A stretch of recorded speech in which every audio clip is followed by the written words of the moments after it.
천하제국의 왕 알렉산더의 꿈은 세상을 끝까지 정복하는 것이었습니다. 실제로 그가 왕이 되어서 이 유럽뿐만 아니라 이 아시아 그리고 북아프리카 이 지역을 정복하는 그런 왕이 되었죠. 그리고 전쟁에서 나가 전쟁할 때 패배를 모르는 그런 왕이었습니다.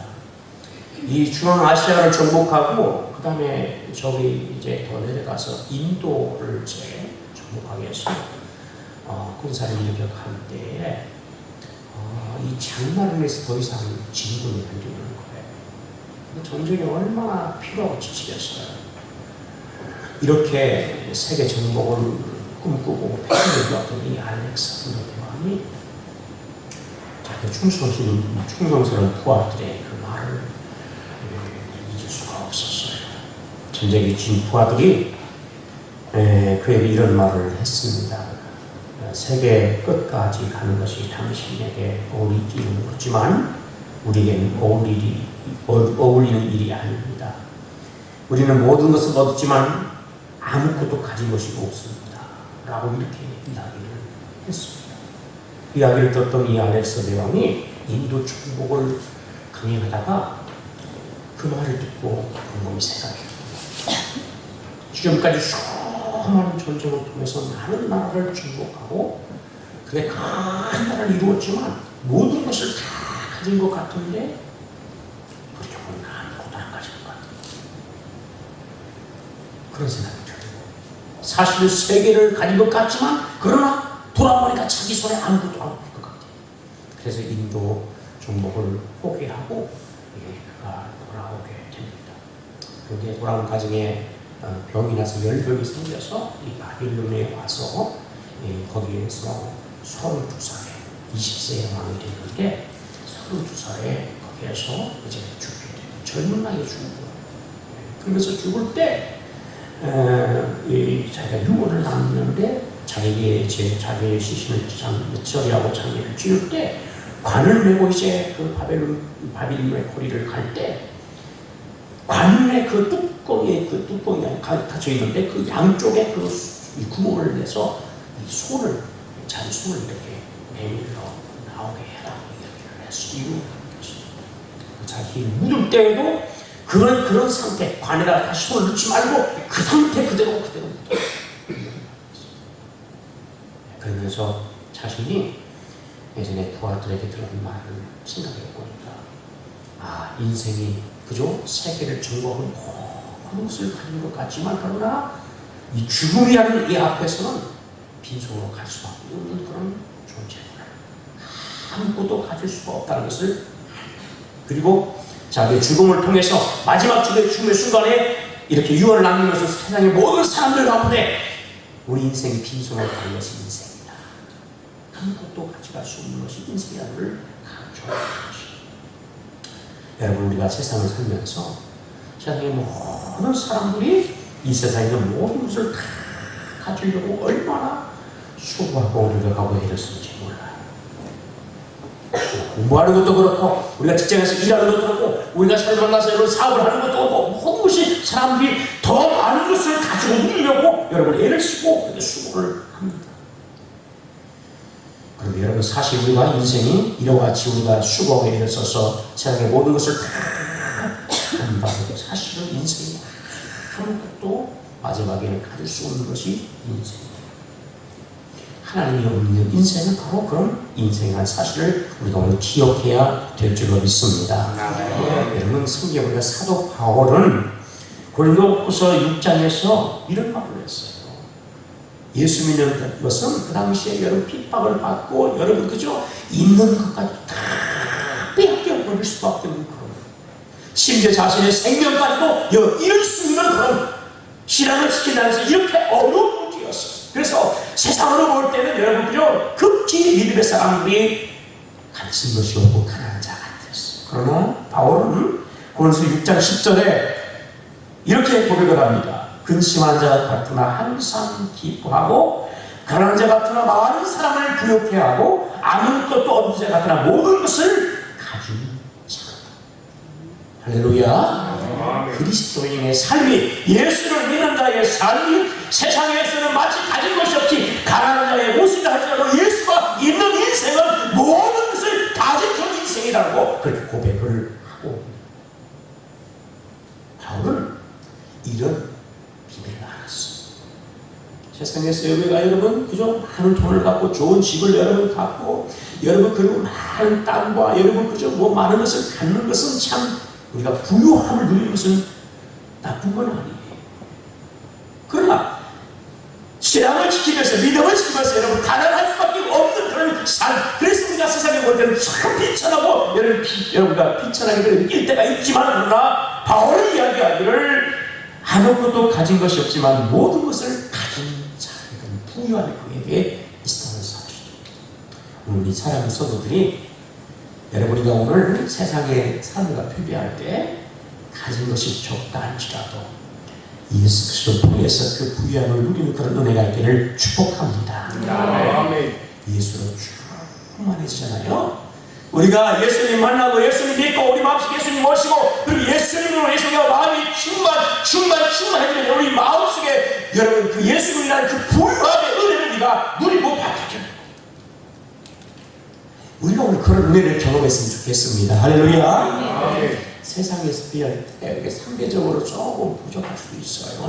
네, 가난할 수도 있어요. 그러나 우리가 예수로 여러분 충만하면요, 그 예수 때문에 그 마음의 그 부유함, 그 부자의 마음, 그걸 이렇게 돼요. 여러분 이런 은혜를 여러분 꼭 받았으면 좋겠어요. 할렐루야. 네. 바울이 여러분 믿음의 사람들이 이런 은혜를 받은 거예요. 그러니까 세상적으로 우리가 있다고 해서 그 사람 기가 살고 없다고 해서 기가 죽고 이런 모습이 아니에요. 예수로 충만하고 여러분 마음이 여러분 부자가 되고 그 영혼이 부자가 되고 여러분 그 부유함을 가지고 있으니까 여러분 어디 가든 기가 죽지 않고요, 그 부유함의 모습을 그대로 드러내게 되는 거예요. 우리가 오늘 그런 삶을 누리는 그런 저와 여러분이 되기를 축복합니다. 여러분 세상 것이 없어서 우리가 부족할 때 우리가 생각할 때 왜 나는 이렇게 가난할까?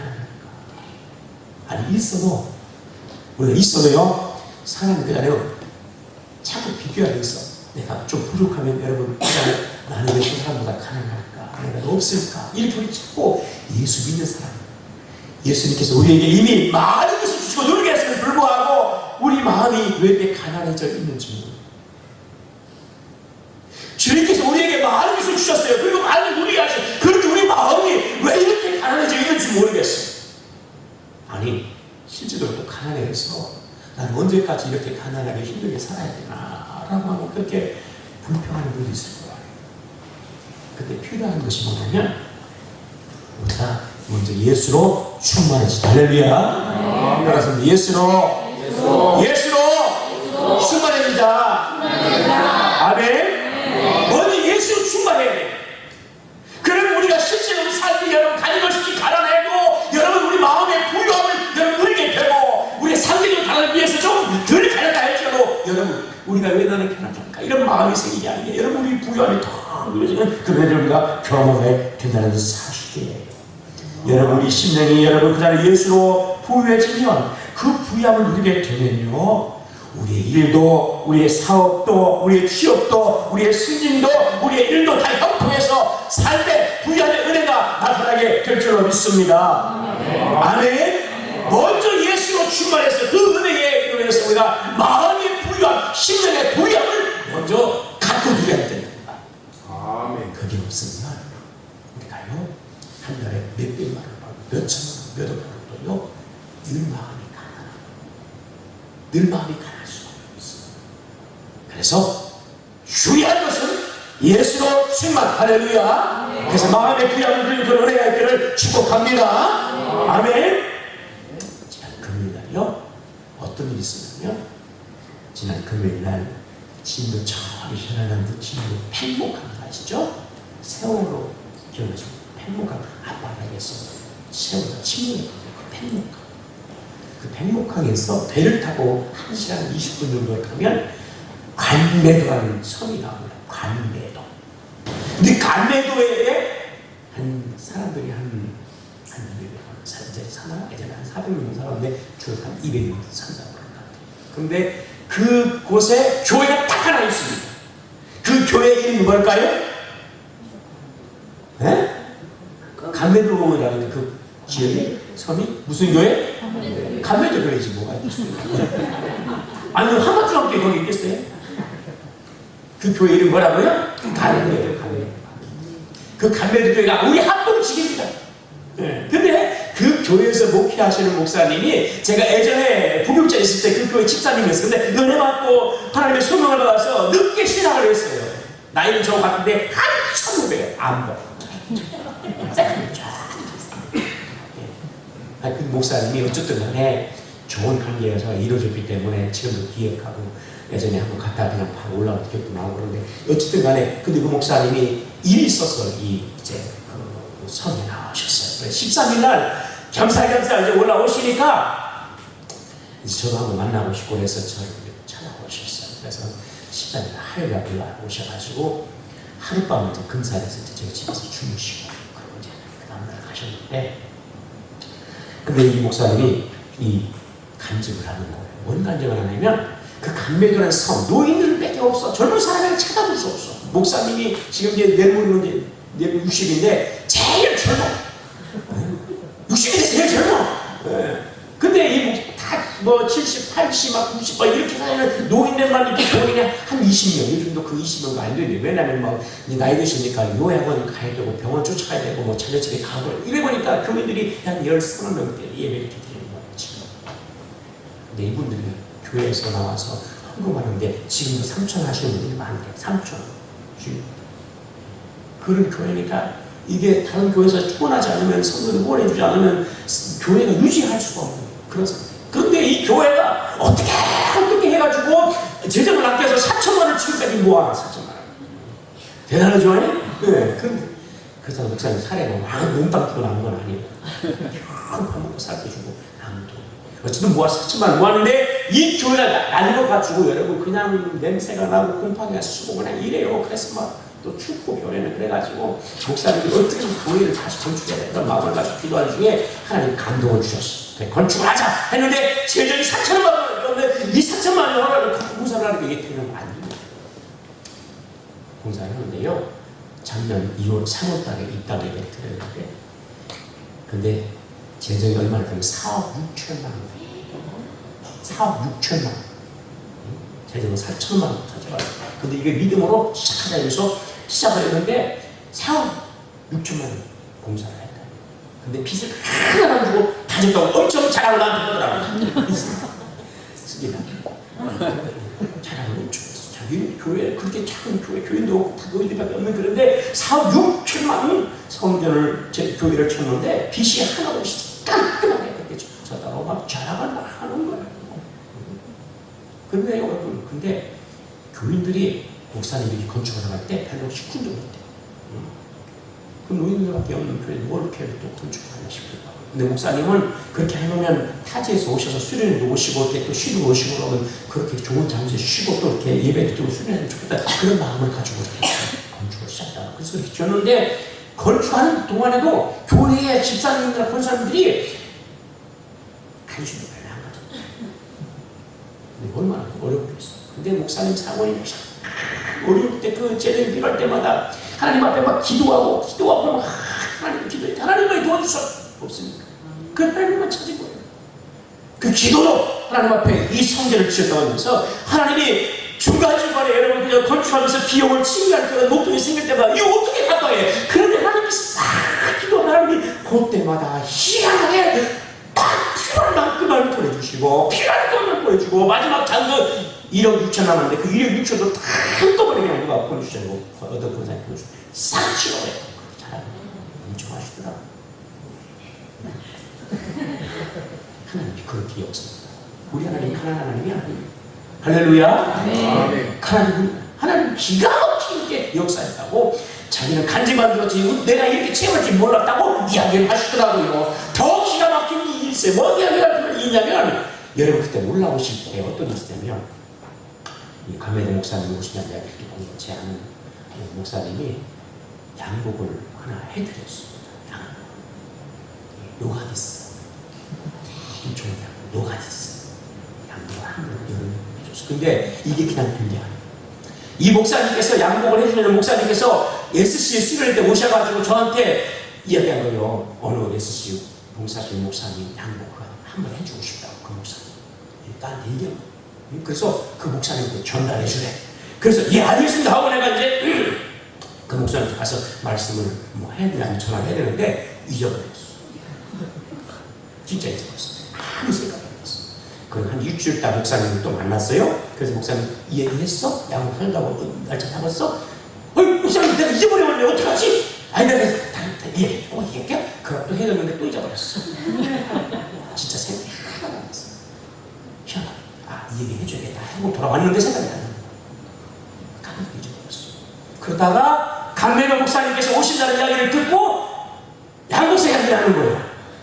그래서 그 양복 해주던 목사님한테 전화를 했지. 목사님! 13일날 강매도 그 목사님 오신다는데 그 목사님 성교회 목사님이신데 양복 그 목사님 대신해주면 어떨까요?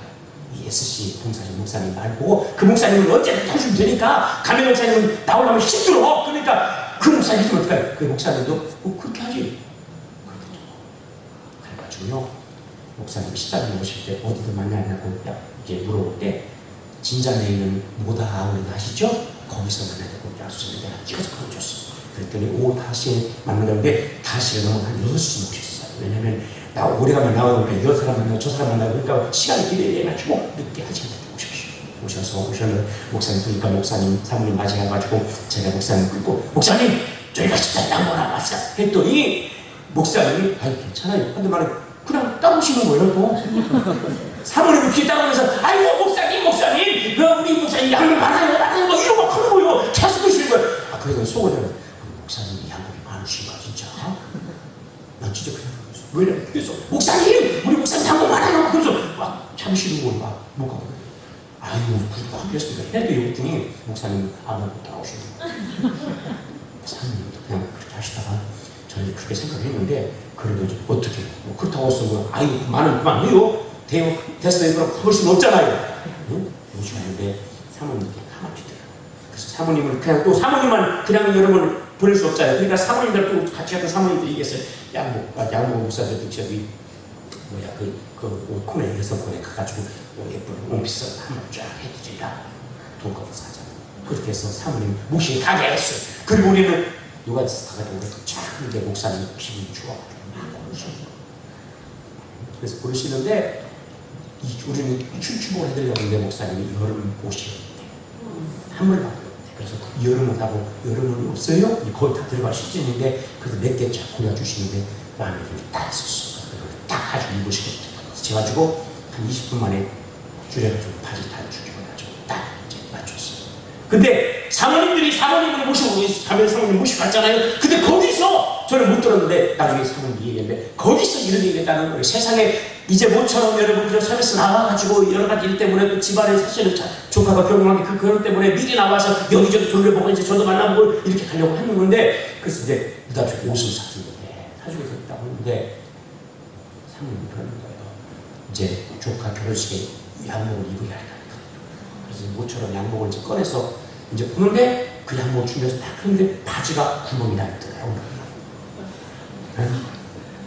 그래가지고 이거 어떡하나 뭐 그때는 살 수도 없는 상황. 그래서 그냥 형편도 뭐 그렇게 너무 잘 아니니까 그냥 사모님이 얼기설기 이렇게 바느질 해가지고 그래서 이거 구멍이 좀 난다 이렇게 했다 그랬더니 목사님도 목사님도 그거 괜찮아 오늘까지 거 뭐 이렇게 입도 입으면 잘 안 보이고 누가 뭐 밑에서 쳐다보겠어 괜찮아 그리고 이제 그냥 그렇게 해서 양복 이제 준비해서 걸어 잘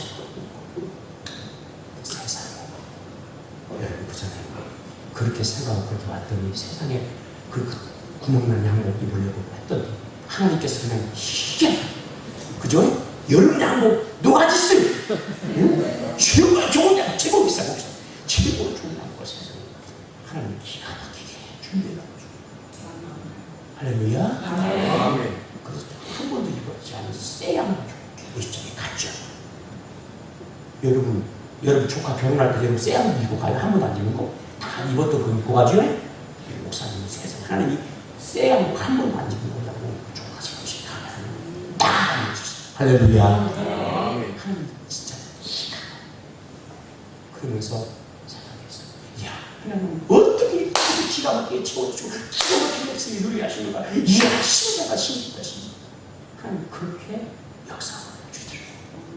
여러분, 하나님은 지금도 살아계셔서 우리와 함께 하시고, 할렐루야. 아멘. 하나님께서 우리 가운데 여러분 그 전에 함께 하시는 은혜를 주없이 부어주시는 그런 하나님, 우리 삶에서 부유케 하시는 그런 하나님이 여러분 우리 가운데 함께 하신 줄 믿으시기를 축복합니다. 여러분, 민수기 20도 우리가 사장의 말씀을 읽었는데요, 우리가 지금까지 여러분 이 반란의 이 주술과 이스라엘 백성들을 축복하는 내용 우리가 두 번 나눴어요. 첫 번째 축복, 두 번째 축복, 그리고 세 번째 축복에 대한 내용이 24장에 나와요. 모압 발락이 여러분 주술과 중요한 주술과 이 반란을 쫓아내서 저 이스라엘 놈들 제발 좀 저주해라고 했는데 저주는커녕 어떻게 했다고요? 축복을 해주죠. 그죠? 이스라엘 백성들은 하나님 앞에서 허물을 하나님이 보지 아니하시고 그들의 발령을 보지 아니하시는 그런 하나님들과 함께 하시며 하나님 그들을 예루에서 인도하시고 그들의 힘이 들소같이 사자처럼 그 큰 민족이 될 때라는 이런 놀라운 축복을 두 번째 우리 받게 됩니다. 그래서 여러분, 이 발람왕이 와서 저주라고 했는데 여러분 막 축복하는 발람을 볼 때 막 머리끝까지 미치고, 그래서 성경에 우리가 23장 뒷부분에 보면 어떤 내용이 납니까? 야, 너는 저주도 말고 축복도 안 하고 아무 말 입 딱 쭉 하나 있어라 라고 이렇게 이야기를 하면 아가 막 머리끝까지 오르는 거예요. 저주 앞에 축복하는 얼마나 열이 받겠습니까? 그래서 오늘 여기서 이제 24장 앞부분에 보면 여러분 그저 이제 이 발락이 생각할 때 혹시 내가 하나님 앞에 일곱 제단을 쌓고 일곱 수수화지와 일곱 양을 이렇게 드렸는데도 불구하고 하나님께서 발락을 통해서 이스라엘 조상들을 축복했던 이유가 혹시 장수가 잘못된 것이 아닐까라는 생각이 드는 거예요. 그래서 우리 성경 한번 잠깐 볼까요? 23장 27절입니다. 27절 같이 합니다. 시작. 발락이 발람에게 또 이르되 오라, 내가 너를 다른 곳으로 인도하니 내가 거기서 나를 위하여 그들을 저주하리라. 하나님 혹시 기뻐하시리라 하고, 이게 무슨 말이냐면 장소가 이 잘못된 것 같아요. 그러니까 다른 장소로 옮겨서 거기서 또 제사를 또 드리면, 일곱 제단을 쌓고 일곱 수소와 일곱 양과를 드리면 하나님이 혹시 이걸 기뻐하시면서 이스라엘을 축복하자고 저주고 하도 그렇지 않겠느냐라고 이 발람의 생각합니다. 이해가 되시죠?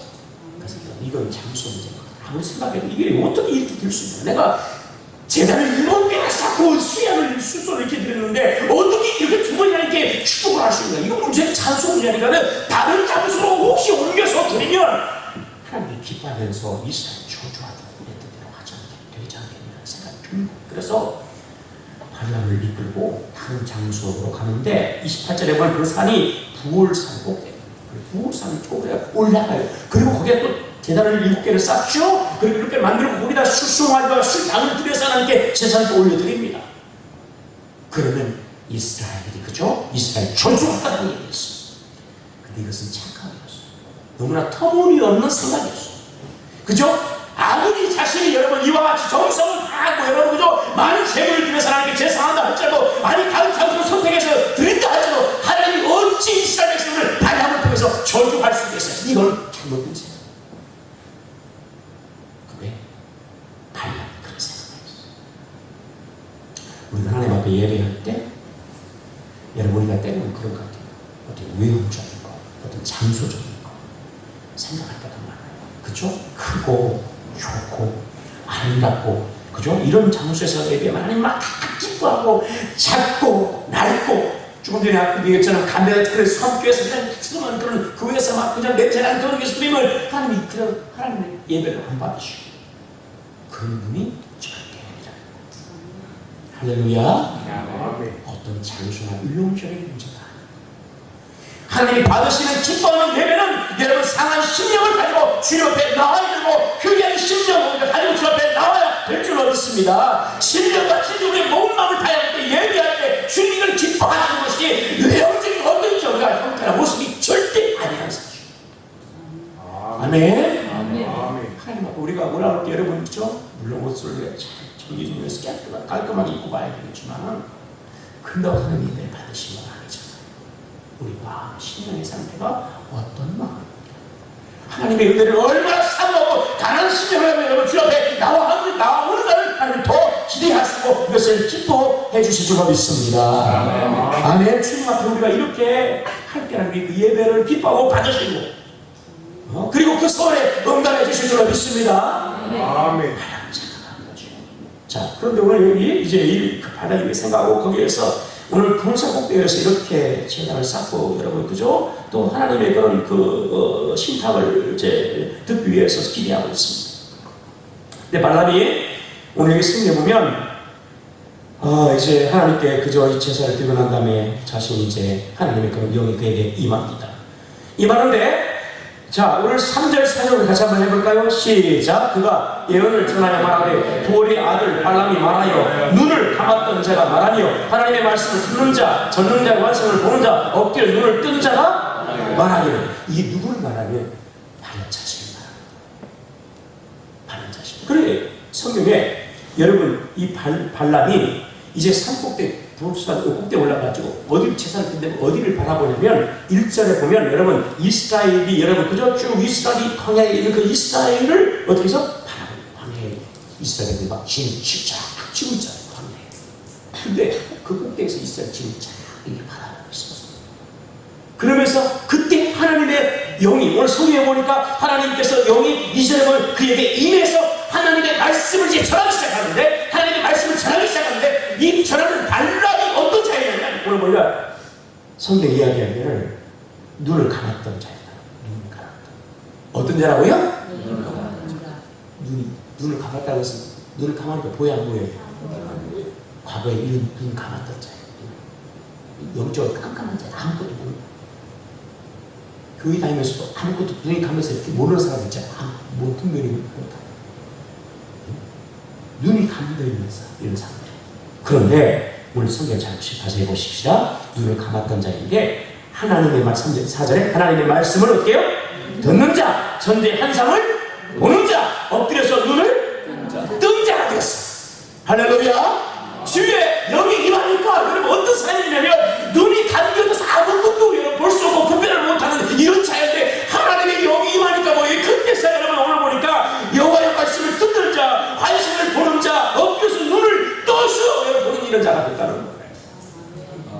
우리 오늘 우리의 영적인 상태가 이렇게 되기를 축복해요.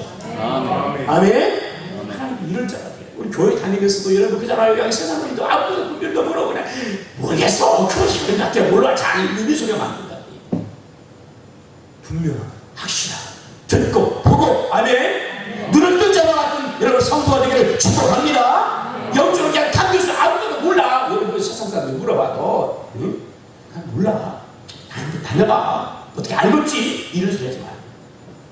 확실하게 우리가 듣고 보고 만나고 경험하고 아멘. 그래서 여러분 눈 자와 같이 우리가 오늘 성도들이 영적으로 깨어있는 그런 은혜가 있기를 축복합니다. 이런 자가 됩니다.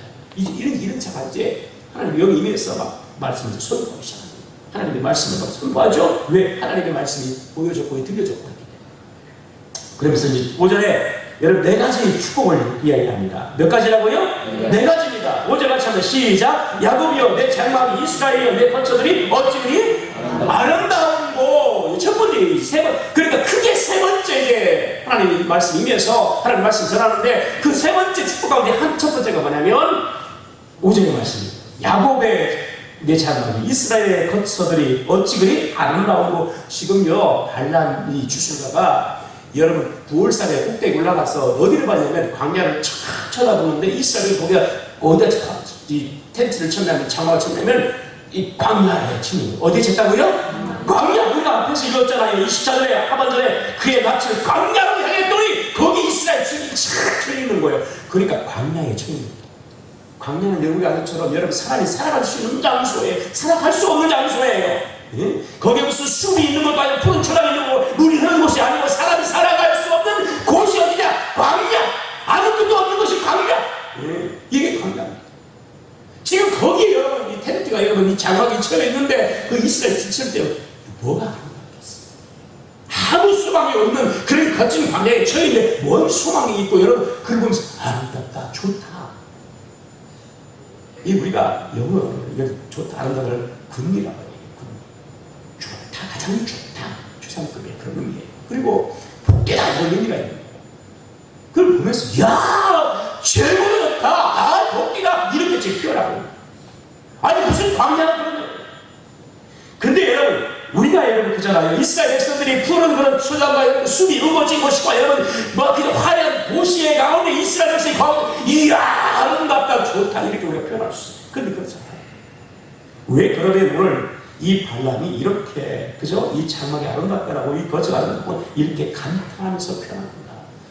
오늘 이 성경에는 이렇게 우리가 야곱이라고 했지만 우리 원어 히브리어는 어찌 그리 아름다운고 하면서 이렇게 문장이 시작됩니다. 어찌 아름다운가 이렇게 표현해요. 그 다음에 야곱의 장막이 그 다음에 그 거처가 이렇게 표현합니다.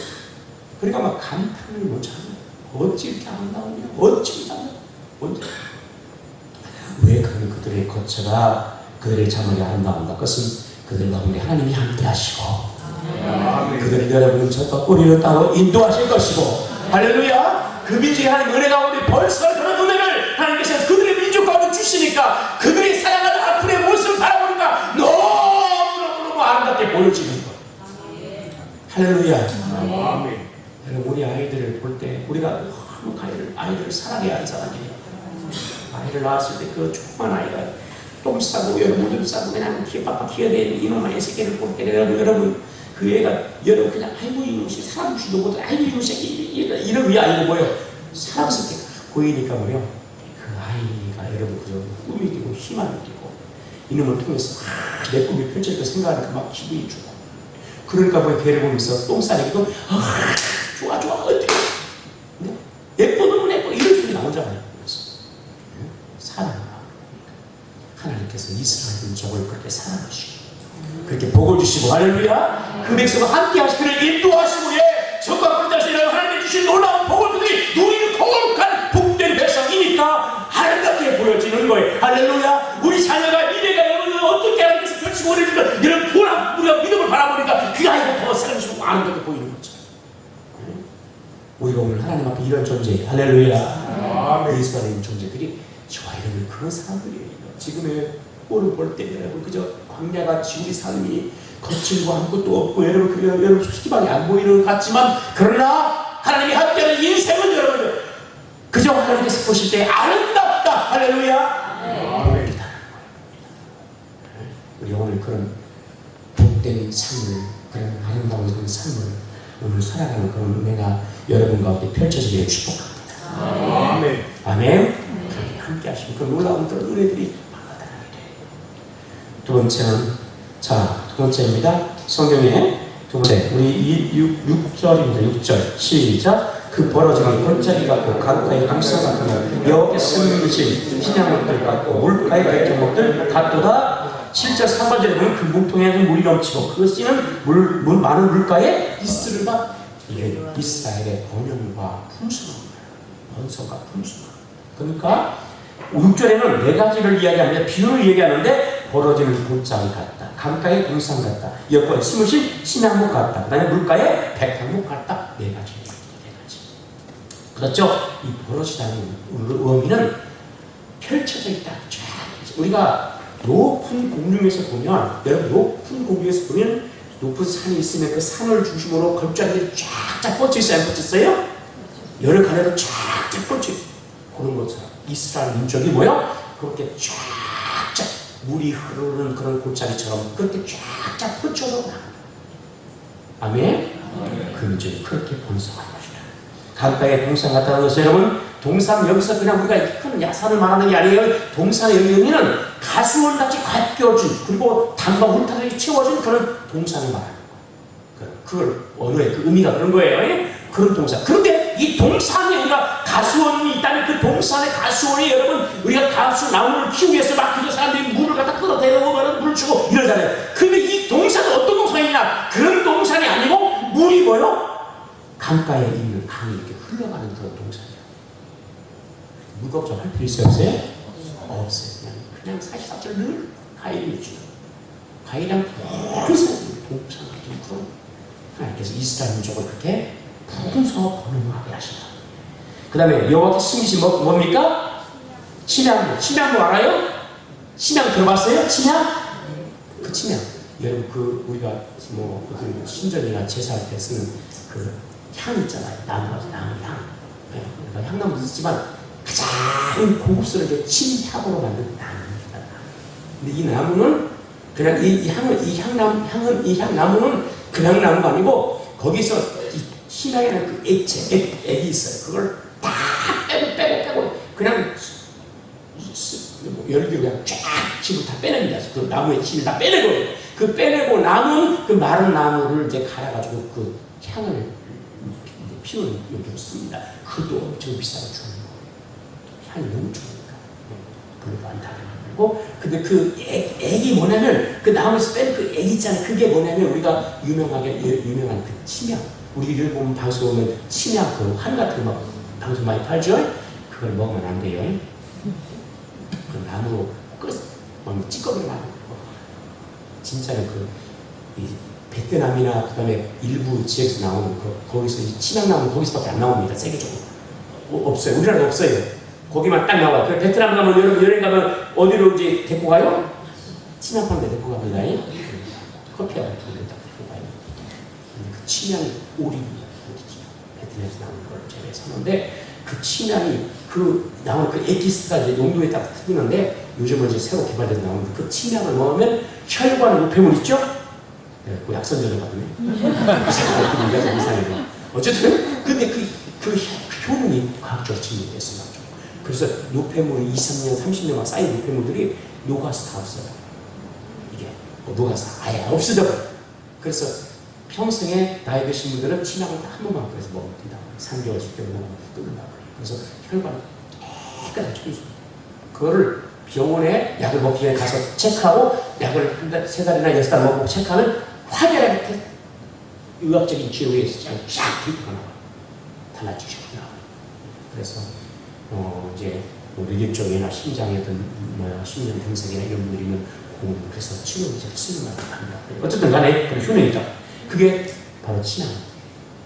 아셨죠? 그 나무 중에 이렇게 효능이 좋고 향 좋은 이 나무가 뭐라고요? 귀한 나무가 침향. 그 다음에 네 번째 나무입니다. 물가에 뭡니까? 백향목. 물가에 백향목. 백향목은 한 20m 이상 큰 여러 고든 나무인데 이것도 여러분 향이 나는 그런 나무죠. 오랫동안. 그런데 이 향은 이 나무는 어디에 쓰냐면 왕국이나 그 다음에 신전을 짓는 데 쓰는 그런 목재예요. 아무나 쓰지를 못해. 그런 귀한 목재. 그래서 솔로몬이 성전을 짓을 때 백향목을 지차게 되잖아요. 왕도 마찬가지지만 그와 같이 귀하게. 그러니까 하나님께서 이스라엘 백성들을 어떻게 쓰시느냐. 오늘 하나님께서 침향목처럼 그 다음에 물가에 백향목처럼. 근데 이것을 하나님이 심겨놨대. 하나님이 심어놨으니까 누가 뽑을 수 있었어요? 없어. 하나님이 심으니까 하나님이 세워주신다. 하나님께서 이스라엘 민족을 번영하게 하시고 풍성하게 하시고 하나님이 귀하게 침향목처럼 백향목처럼 여러분 그렇게 하나님이 세우시고 사용하신다. 할렐루야. 아멘. 주시다. 하나님 쓰시면 되거든요. 그 다음에 성경 오늘 여러분 7절에 그 물통에는 물이 넘쳐나고 물통에 나서 물을 줄 때 물통을 말하는 거예요. 근데 그 물통이 막 너무 막 물이 많아가지고 물이 막 출렁출렁 넘쳐. 그리고 그 씨는 물가에는 씨는 많은 물가에 있다. 그러니까 씨가 여러분 물가에 있으면 바라가 잘 되어서 혹시 잘 뿌려져. 그죠? 물가에 씨가 뿌려졌으니 얼마나 되는 것이죠. 하나님 그렇게 이스라엘 민족을 번영하게 하시다. 오늘 예수 안에 있는 우리들이 하나님의 은혜로 여러분 우리가 예수를 충만하면 이런 은혜가 우리에게 임하게 될 줄로 믿습니다. 그 다음에 여러분 그 다음에 세 번째 그들이 주신 축복을 하나님 그 민족을 당한다고 얘기하십니다. 7절 하반절에 여러분 그의 왕이 아급보다 높으니 그의 나라가 흥왕하리로다.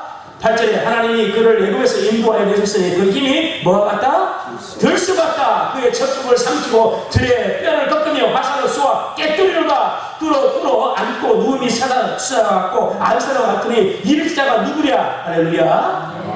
하나님 들수 여러분 숫자와 암살자 하나님께서 그렇게 강한 민족을 되게 하시고 오늘 성경 말씀처럼 여러분 그 적군을 적을 다 넘어뜨려버리고 여러분 어떻게 삼켜버리고 뼈를 꺾어버리고 화살을 깨뜨려버리고 이렇게 하는 엄청난 그런 능력을 주십니다. 성도가 예수 안에 있으면 이와 같이 영적인 여러분 승자의 삶을 살아가는 줄로 믿습니다. 예수 충만하면요 우리가 어떤 능력을 도전할 때 싸워 너희 이길 수 있는 능력과 힘이 있는 거예요. 근데 우리가 여러분 예수 믿어도 여러분 센 자들이니까 영적인 뭐 능력이 맨날 뒤에 터치고 여기 터치고. 근데 하나님 그렇죠. 하나님이 함께하는 여기서 예수를 죽는 자들은 뭐요? 영적으로 아멘. 늘 그래서 승리의 삶을 살게 되는 거예요. 할렐루야. 들소처럼 사람처럼 하나님께서 우리에게 강한 능력과 은혜로 함께 해주시는 거 믿습니다. 마지막 네 번째 어떤 게 있습니까? 너를 축복하는 자마다 복을 받을 것이고 너를 전하는 자마다 저주를 받게 됩니다. 이건 성경에 여러분 똑같은 말씀이 어디에는 창세기 14장 3절에 하나님께서 아브라함을 부르시고 축복할 때 주시는 내용, 축복의 내용이 하나가 똑같은 이 아브라함의 복을 그대로 받는데 누가 너를 저주하면 그 사람이 그 저주를 대신 받을 것이고 너를 축복하면 너도 축복을 받고 그 사람도 축복을 받을 것이다. 만약에 여러분 내가 누구를 저주했어. 근데 그 저주가 나에게 임해 버렸네. 그러면 그 사람 저주할 수 있어요 없어요? 무서워. 겁나가지고 내가 큰 그죠? 저는 망해버렸어. 내가 망해버리면 어떻게 저주가 됐어? 할수 무서워서 못한다. 그런 권세와 능력을 주신다. 영적인 자녀의 권세를 주신다. 할렐루야. 하나님께서 복 주시고 작정하신 하나님의 백성들을 누가 저주할 수 있으며 하나님께서 그 저주를 여러분 그저 받으시겠냐고 받을 수가 없죠. 하나님께서 복을 주실 수밖에 없고요. 그래서 하나님께서 그 사람을 복의 사람을 세워서 그를 축복한다면 그 사람도 같이 복을 받게 하시고 저주할 때는 그 사람이 그 저주를 대신 받으시고 아멘. 놀라운 권세를 자녀의 권세를 주십니다. 오늘 사랑하는 성도들이 하나님 앞에서 이런 귀한 은혜를 받고드리고 할렐루야. 역사에서 이런 예수 충만하신 은혜가 여러분 삶에 있기를 축복합니다.